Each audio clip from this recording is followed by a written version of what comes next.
Liza P is a good one. It got me. Totally. Welcome to my channel where I do this thing called The Best Thing About It. Essentially, I do the before you buy game ranks video, the deep dive critical look that explains all the systems. And then if I like a game enough or if I find some aspect of it interesting enough, I'll come over here and talk about some more stuff. And Liza P is one of those games. It totally stuck with me. Some context, I had put this, if you've been watching this channel, I put it on a couple of lists, like my most anticipated of the year lists. But I was still skeptical. Like, the style looked really cool, but it was from a South Korean studio I didn't know too much about.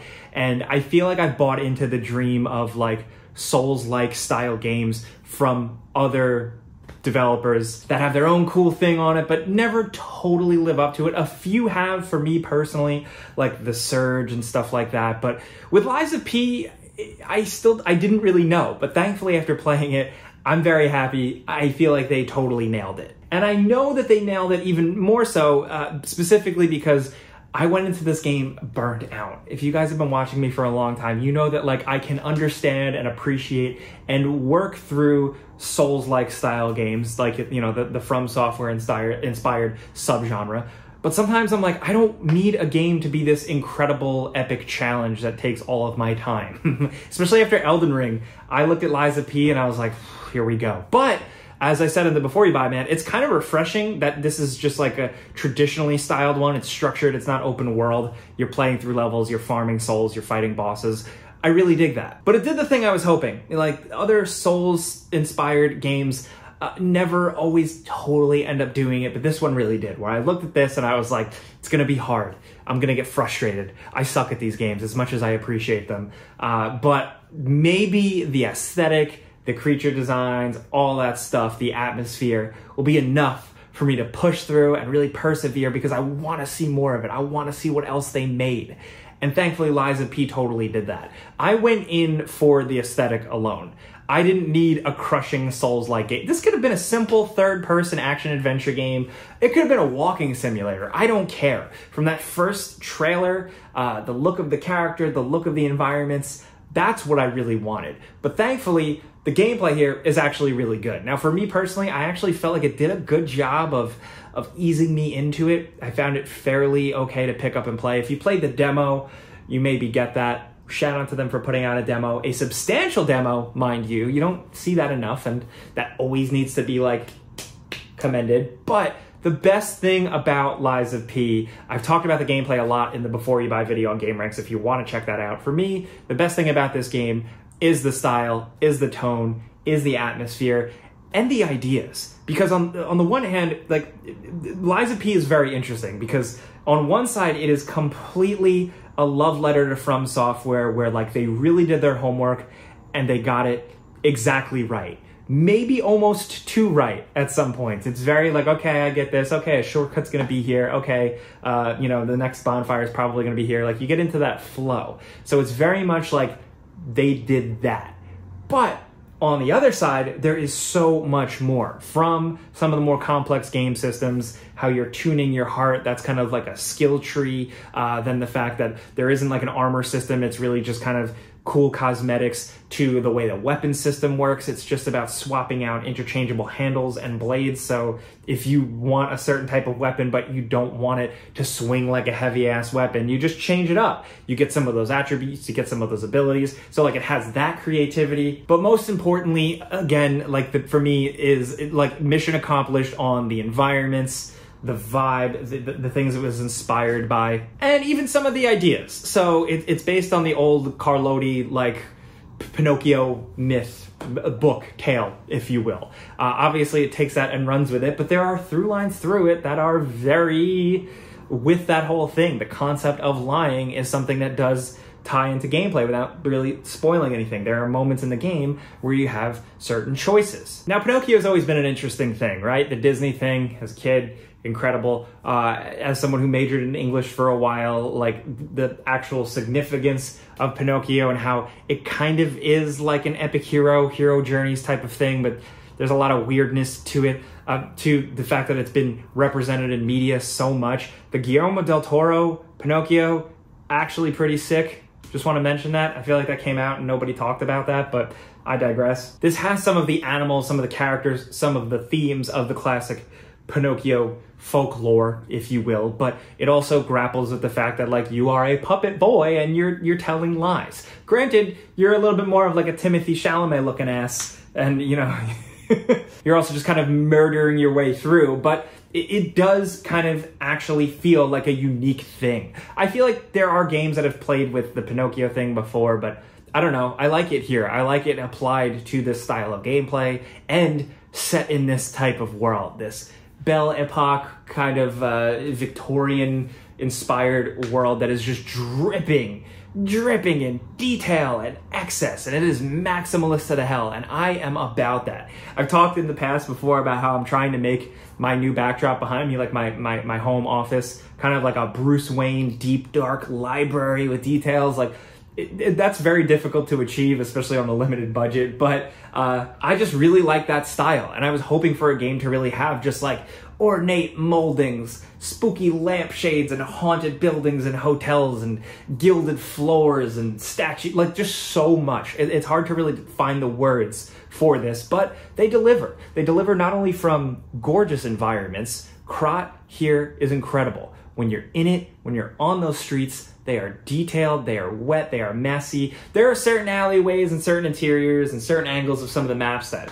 don't have a lot of detail, and that's kind of a bummer, especially if you were hoping something like a Bloodborne where that is just rich. So there are some aspects where it slips, but when you're in the main areas, it is downright incredible. Like, it absolutely lives up to the flashy trailers this game had, and I'm so happy. Hey, jump in here real quick to tell you about today's sponsor of this video. It's Factor. Factor delivers fresh, never frozen, dietitian-approved meals right to your doorstep. As you probably know from watching videos, it is review season here, so I am binging through games back to back. I'm triple booked for work, so I haven't had a lot of time to worry about what I'm eating, what I'm putting in my body, and Factor makes that incredibly easy. They show up right at your doorstep, and depending on your settings, you have a couple of meals ready to go for you, and you can grab one, pop it in the microwave, 2 minutes, and you're good. They offer keto, calorie smart, chef's choice, and vegan and veggie options, which you got you covered with seafood, meat, and plant-based meals. So there's a lot of choices to eat right and feel good. I actually brought one to show the class here. I have one today. This is white chicken chili. That's what's on the menu today. Just good, straightforward meals, not splurging on fast food. It has been a massive W. So if you want to check it out, and it does help the channel, you can click the link in the description down below or head to factor75.com. Then when you're there, make sure you use code ONJAKE50 for 50% off your first Factor box. So once again, that's factor75.com. Use code ONJAKE50 when you're there, and big thanks to Factor for sponsoring these videos.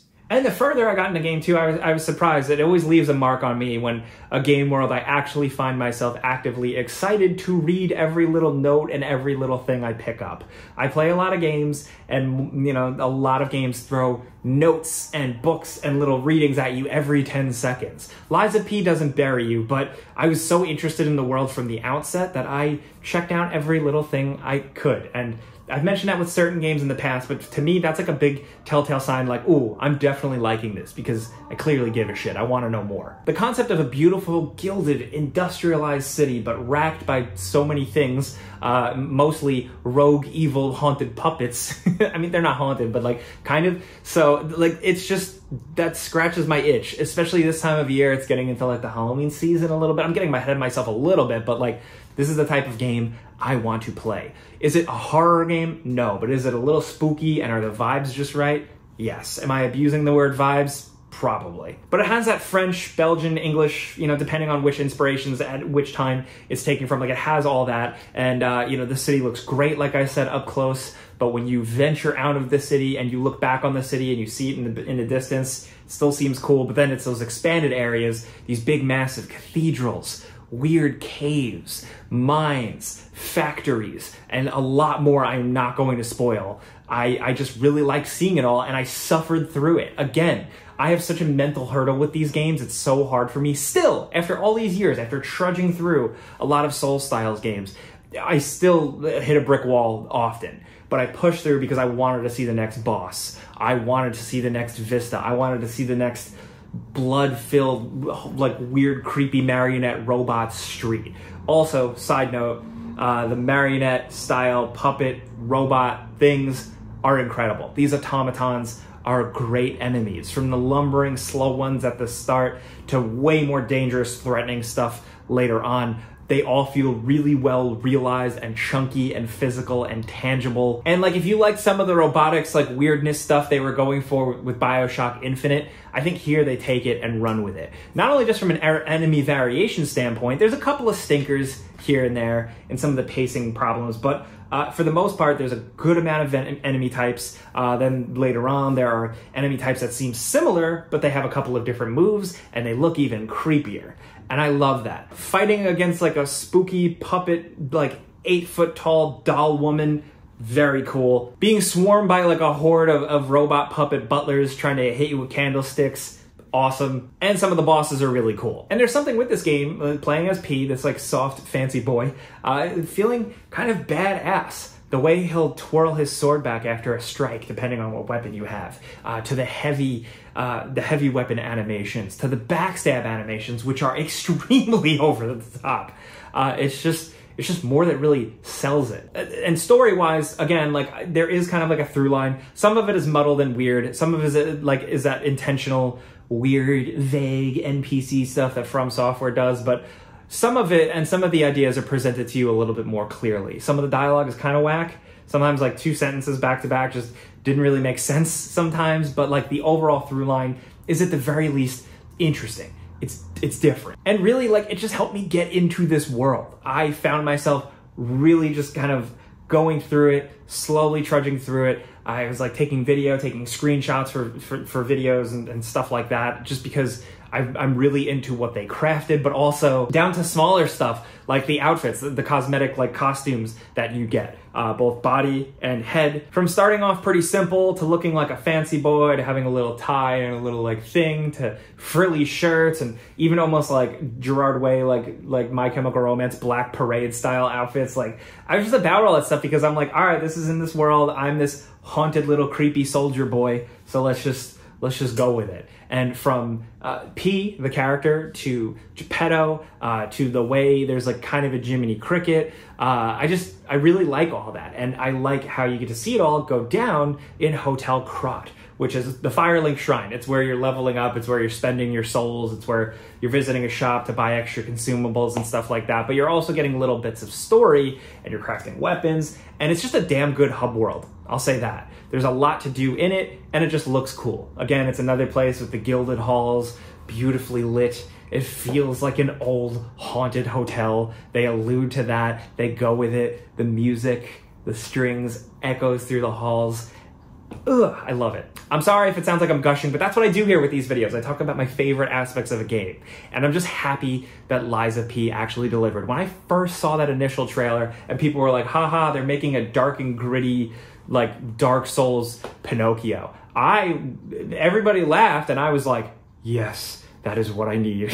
And I'm glad that they nailed it. It's out. It's going to be on like Game Pass. It'll probably end up on PlayStation Plus at some point. So hopefully a bunch of people can jump in and try it. But again, the fact that they had a demo is good. I know not everybody likes these types of games, and I get it. I get it more than most people, because for the longest time I was a hater. And even still, I'm kind of burnt on these. And sometimes I just want a game that doesn't try and cripple my life and my mental state. But with Liza P, the big through line is that the best thing about it is the presentation, the atmosphere, the sound, the visuals, the beautifully rendered environments, the design of it all, and how I felt encouraged to push through, not because I wanted to win, but because I wanted to see what they had cooked up next. That's good. I like that. So I'm really excited to see what they do next. I really hope they make a Liza P2. P2? I don't know what they would call it, but yeah, the studio is Round 8. The publisher is NeoWiz, so I'm excited to see what else they could possibly have.